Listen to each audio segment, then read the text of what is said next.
இந்த பேனர் கலாச்சாரம் எப்போ வந்து முடிவடையும்னு தெரியல. ஸோ ஒரு மாண்புமிகு உயர்நீதிமன்றம் ஒரு தடை உத்தரவு வந்து உயிரோடு இருக்கிறவங்களுக்கு பேனர் வைக்கக்கூடாது அப்படின்னு ஒரு தடை உத்தரவு போட்டிருக்கிறாங்க. இதுக்கு முன்னாடி ஒரு 6 வருஷம் முன்னாடி ஒரு 23 வயசு இளம்பெண் வந்து அவங்க வந்து இந்த பேனர் ஒரு பேனர்னால் வந்து இறப்பு வந்து நடந்திருக்கு. இதெல்லாம் வந்து நம்ம கண்ணெதிர வந்து பார்த்துட்டு இன்னும் இந்த பேனர் கலாச்சாரம் எப்போ வந்து முடியும்னு தெரியல. ஸோ என்ன அப்படின்னா வந்து இப்போ திரு முதல்வராக திரு ஜோசப் விஜய் அவர்கள் வந்து பதவி ஏற்றிருக்கிற அந்த ஒரு மகிழ்ச்சியான தருணத்தில் அவங்களோட கட்சி சார்பாகவே நிறையா வந்து இந்த மாதிரி பேனர் வந்து வைக்கப்பட்டிருக்கு. ஸோ இது வந்து எப்போ தான் முடியும்னு தெரியல. இது வந்து ஃபோட்டோஸு வீடியோஸ்லாம் எடுத்து போடலாம். அதெல்லாம் அவ்வளோ பேனர்ஸ் இருக்குங்க. அது அவ்வளோ டைம் ஆகும். ஸோ அதெல்லாம் வந்து நம்ம எடுத்து போடல.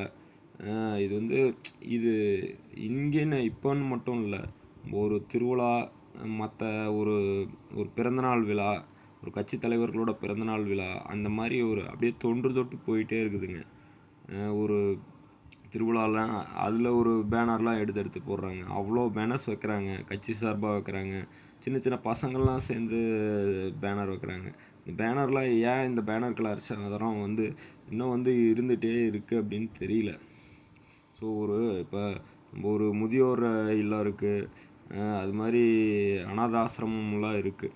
ஸோ இந்த மாதிரி அவங்கெல்லாம் வந்து உணவு இந்த மாதிரி விஷயங்கள் வந்து கொஞ்சம் கொண்டு போய் கொடுத்தீங்கன்னா அது பரவாயில்லையா இருக்கும். இவ்வளோ காசு செலவு பண்ணி ஒரு பேனர் வச்சு இது பண்ணுறதுக்கு ஒரு விளம்பரம் மாதிரி தானே இருக்குது, தேவையில்லாத விளம்பரம் மாதிரி தான் இருக்குது.